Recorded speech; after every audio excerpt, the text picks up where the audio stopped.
Haemorrhages का है। तो आप लोगों ने ये हेमरेजेस वाला टॉपिक भी ना रॉबिन से ही पढ़ना है, स्टार्ट में ये दिया हुआ है। तो ये बेसिकली स्ट्रोक होता है intracellular extra cerebral haemorrhage.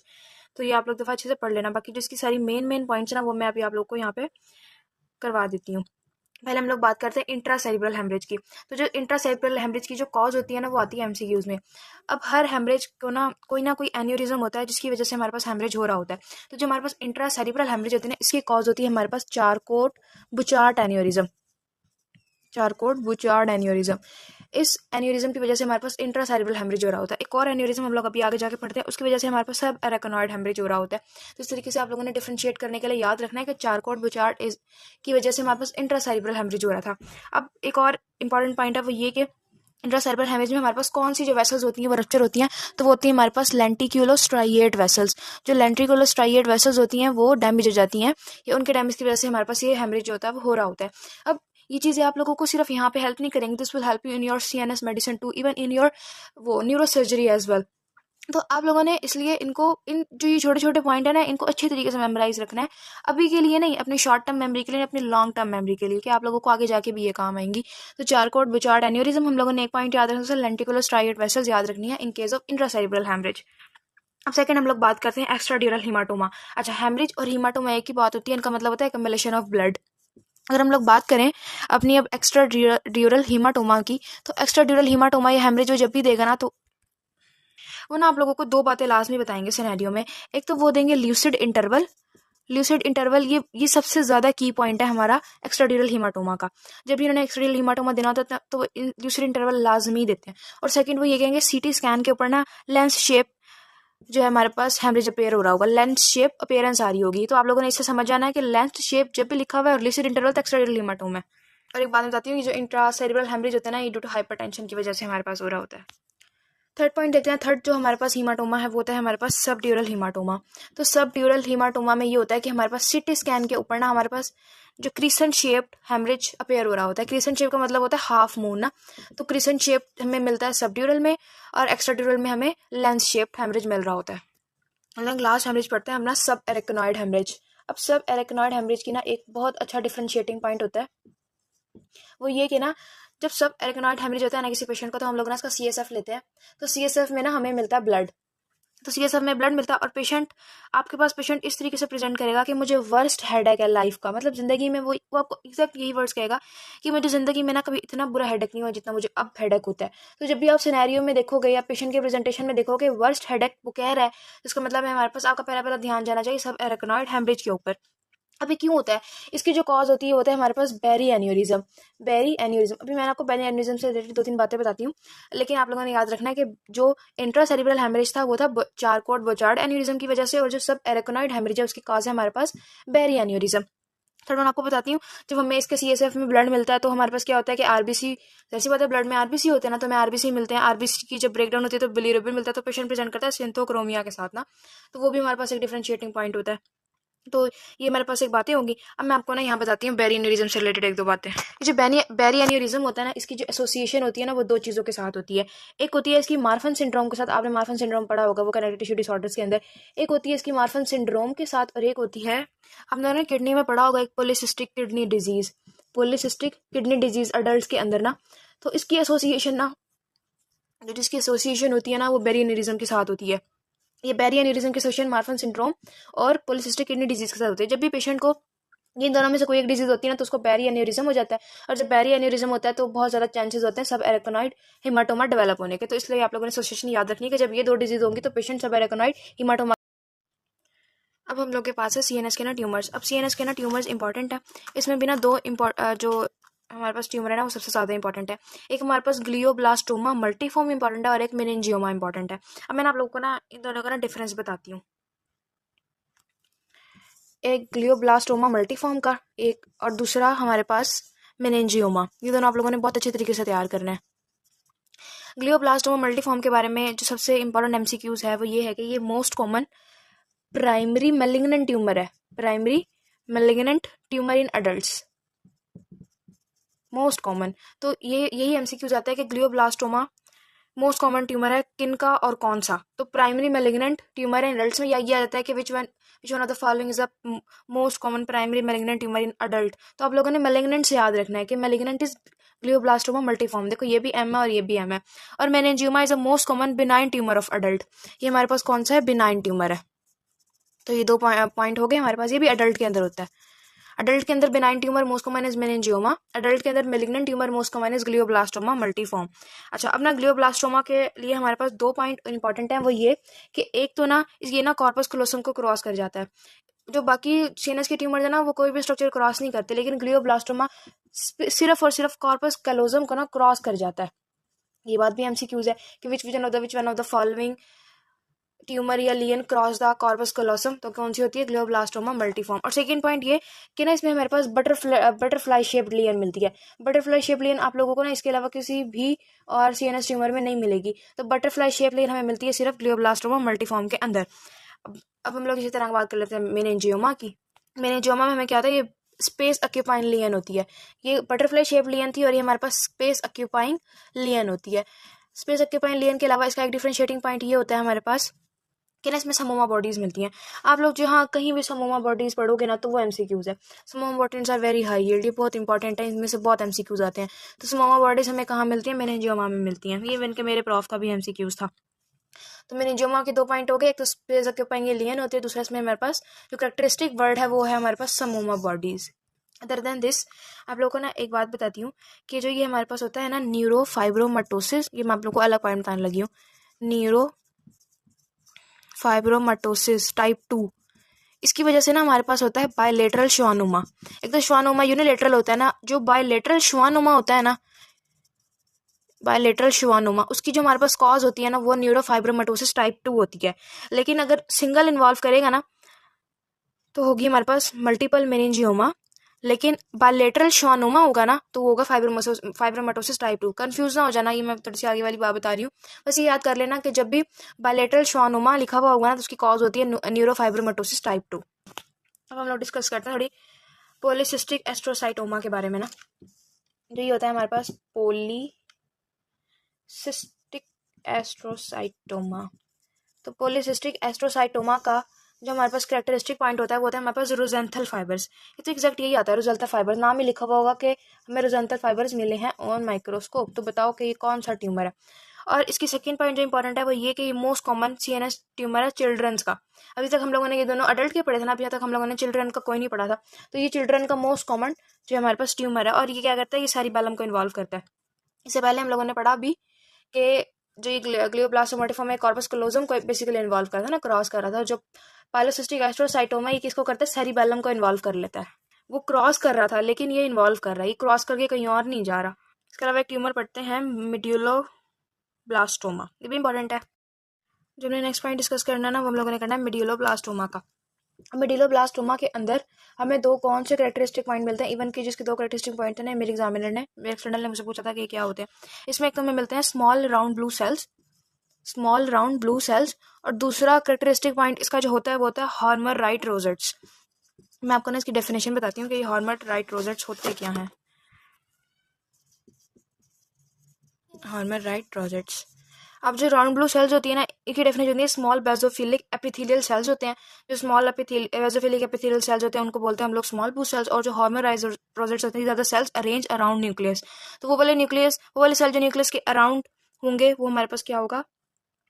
हॉर्मर right rosettes होंगे। अब हॉर्मर जो होते हैं ना ये वाइट अपीयरेंस देते हैं। उसने मुझसे बेसिकली सर ने मुझसे ये पूछा था कि बेटे कौन सी अपीयरेंस देते हैं? तो ये वाइट अपीयरेंस देते हैं। ये आप लोग याद रखना कि हॉर्मर राइट रोजेट्स हमारे पास वाइट अपीयरेंस देते हैं। इसी की ना मेड्यूलोब्लास्टोमा की, ये मैंने स्पेलिंग कर दिए हैं गलत, मेड्यूलोब्लास्टोमा। अच्छा, मेड्यूलोब्लास्टोमा की ना इसमें रॉबिन्स में ना फिग 23.32 का जो बी पार्ट है ना, ये आप लोग कर लेना। ये ऑस्पे में पिक्चर लगी होती है अक्सर ना, इसी में उन्होंने बहुत अच्छे से दिखाया है हॉर्मर वाइट रोजेट्स। तो आप लोगों को यहाँ से बहुत अच्छे तरीके से नजर आ जाएंगे। जो ये मेड्यूलोब्लास्टोमा होता है ये हमारे पास हाईली मैलिग्नेंट ट्यूमर होता है और ये राइज करता है फ्रॉम एक्टोडर्म से। तो ये हम लोगों ने 2-3 कर ली इसकी एक्स्ट्रा बातें।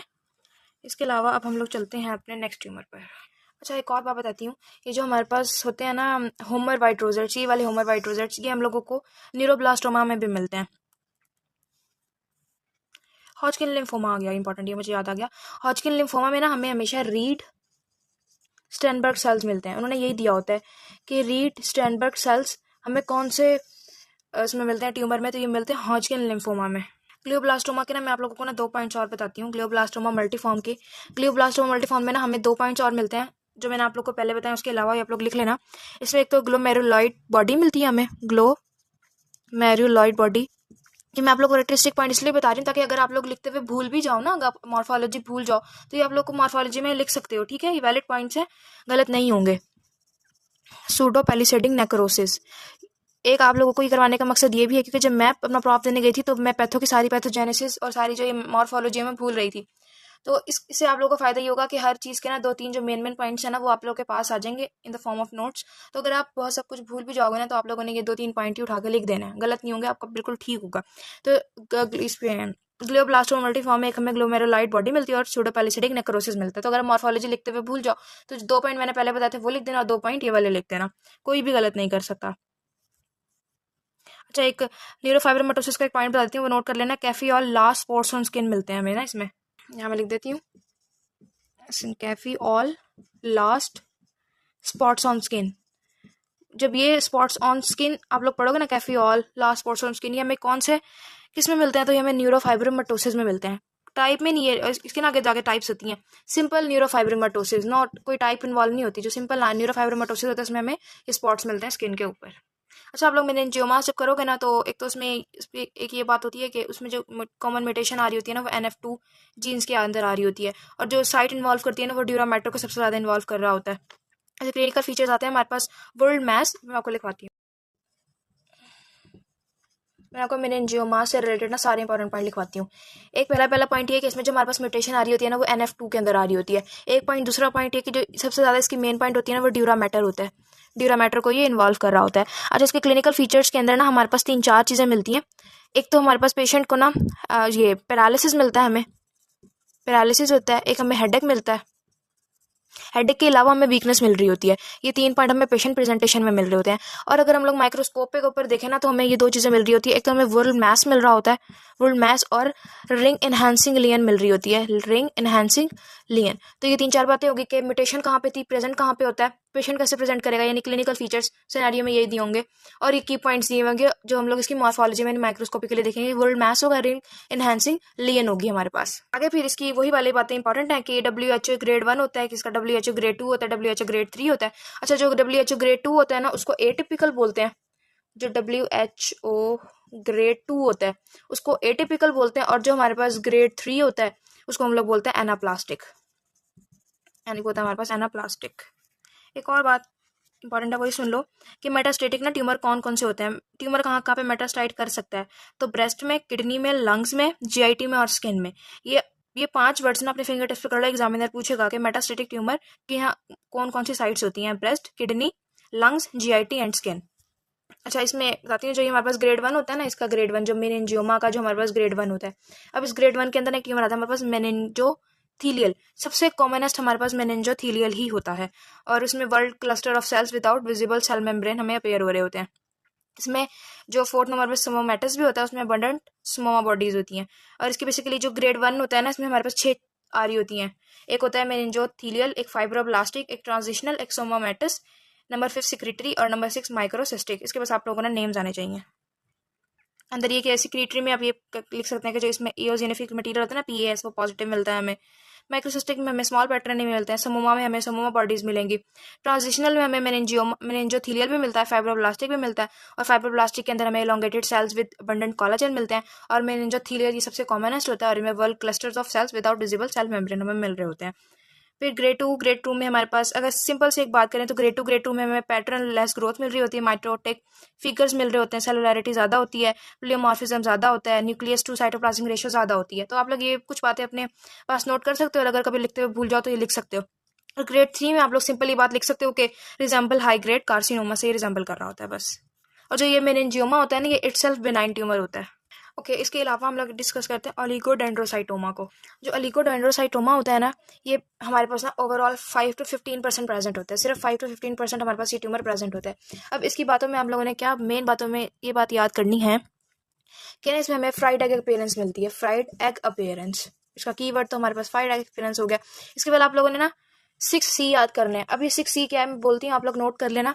पहले C for compose of cells of regular sheet, फिर स्फेरिकल न्यूक्लियाई, तीसरे C से मतलब स्फेरिकल न्यूक्लियाई, ये 1 2 3 4 5 और 6। अगर हम लोग 6C लिखें तो देखो पहले C से लिखेंगे कि composed of cells of regular sheet, दूसरे सी से स्फेरिकल सेल, स्फेरिकल वैसे तो ऐसे होता है लेकिन चलो हमने सी से मेंशन कर दिया, स्फेरिकल सेल्स। तीसरे सी से कंपोज्ड ऑफ ग्रैन्युलर क्रोमेटिन, चौथे सी से lined by hello of cytoplasm. Hello of cytoplasm के अंदर ही हमारे पास फ्राइड एग अपीयरेंस होती है। फिर हमारे पास जो फिफ्थ सी है लाइंड बाय मैनी कैपिलरीज, यानी कैपिलरीज होती हैं, और लास्ट सी से हमें कैल्सिफिकेशन मिल रही होती है। तो ओलिगोडेंड्रोसाइटोमा की मॉर्फोलॉजी के अंदर अपने ये 6C पूरे करने होते हैं। फिर हम लोग साथ ना अपनी ये जो था पाइलोसिस्टिक एस्ट्रोसाइटोमा था ना, ये मैंने आप लोगों को पहले भी करवाया, लेकिन चलो मैं इसकी ना आप लोगों को मॉर्फोलॉजी के ना की पॉइंट्स बता देती हूँ ताकि आप लोगों को ना ये भूले ना। एस्ट्रोसाइटोमा में ना आप लोगों ने 3 कीवर्ड्स जो याद रखने हैं। एक आप लोगों ने कीवर्ड याद रखना है बायपोलर एस्ट्रोसाइट्स। अब देखो एस्ट्रोसाइटोमा है ना, तो इसी से याद रखना है बायपोलर एस्ट्रोसाइट्स। एक वर्ड हमारे पास ये हो गया। दूसरा वर्ड आप लोगों ने याद रखना है रोजेंथल फाइबर्स। ये मैंने आप लोगों को भी पहले भी बताया कि हमारे पास रोजेंथल फाइबर्स मिलते हैं। अगर मॉर्फोलॉजी लिखते हुए भूल जाओ तो ये 3 कीवर्ड लिख देना, बेस्ट हो जाएगा। फिर तीसरे मिलते हैं हमें इयोजिनोफिलिक ग्रैनुलर बॉडी, इयोजिनोफिलिक ग्रैनुलर बॉडी। तो ये 3 वर्ड्स इस पूरी इसकी पॉलीसिस्टिक एस्ट्रोसाइटोमा की मॉर्फोलॉजी का निचोड़ है, और यही वो 3 वर्ड हैं जिनको आप लोग फैला दोगे तो बहुत बड़ी सारी मॉर्फोलॉजी मिल जाएगी। नहीं तो इन 3 वर्ड्स को आप लोग हाईलाइट कर देना, एग्जामिनर खुश हो जाएगा, तो उसको पढ़ने की जरूरत ही नहीं पड़ेगी। यस, एक और मोस्ट इंपॉर्टेंट ट्यूमर है, इसमें एपेंडाइमोमा दिया हुआ है। एपेंडाइमोमा की ना सबसे अच्छी बात यह है कि आप लोगों को पता है जो एपेंडाइमल सेल्स होते हैं वो कहाँ का प्रेजेंट होते हैं, लेटर वेंट्रिकल में होते हैं, थर्ड वेंट्रिकल में होते हैं, फोर्थ वेंट्रिकल में होते हैं, और स्पाइनल कॉर्ड में प्रेजेंट होते हैं। अब एपेंडाइमोमा ना जब ये इन्वॉल्व करता है चिल्ड्रंस के अंदर, ये इन्वॉल्व करता है फोर्थ वेंट्रिकल को, और अडल्ट्स के अंदर ये इन्वॉल्व करता है स्पाइनल कॉर्ड को। ये बात एमसीक्यूज है, और ये वो डिफरेंशिएटिव पॉइंट है जहाँ से एमसीक्यूज गलत हो जाता है। चिल्ड्रन के अंदर इन्वॉल्व करता है ये फोर्थ वेंट्रिकल को, और अडल्ट के अंदर स्पाइनल कॉर्ड को, एपेंडाइमोमा। अब इसकी मॉर्फोलॉजी में हमारे पास सॉलिड और पेपिलरी मैसेज मिलते हैं। हमें क्या मिलते हैं, सॉलिड, हमें मिल रहे होते हैं सॉलिड एंड पेपिलरी मैसेज। एक ये बातें हो गई। आप लोग जब भी वेंट्रिकल का वर्ड देखोगे ना, वेंट्रिकल का वर्ड देखोगे और देखोगे कि चिल्ड्रन है और सॉलिड या पेपिलरी मैस है, तो आप लोग को फॉरन ध्यान एपेंडाइमोमा पे जाना चाहिए। और ये बहुत सॉलिड ट्यूमर होता है, और इसकी जो पेपिलरी ग्रोथ होती है ना शोज विद इन वेंट्रिकल। अब इसको माइक्रोस्कोपिकली अगर हम लोग देखेंगे तो राउंड टू ओवल न्यूक्लाई होता है, line by granular chromatin, fibrillary network between nuclei. अच्छा, अब इसमें जो हमारे पास अपीयरेंस होती है वो रोजेट अपीयरेंस होती है। एक तो ये हो गया, दूसरे में रोजेट अपीयरेंस मिलती है। अब आप लोग देख रहे होगा ना ये कैसे कैसे, कहीं रोजेंथल है, कोई रोजेट है, कोई हॉर्मर राइट है, तो ये चीज़ें कंफ्यूज कर रही होती है, लेकिन आप लोगों ने कंफ्यूज नहीं होना। जो रोजेट अपीयरेंस है वो मिलती है एपेंडाइमोमा के अंदर। जो रॉबिन्स की फिगर 23.30, इसके अंदर एलिगोडेंड्रोग्लाइयोमा की ना फ्राइड एग अपीयरेंस दी हुई है, तो आप लोग ये लाजमी करना। ऑस्पी के अंदर उन्होंने कभी कभी यही लगाई हुई होती है।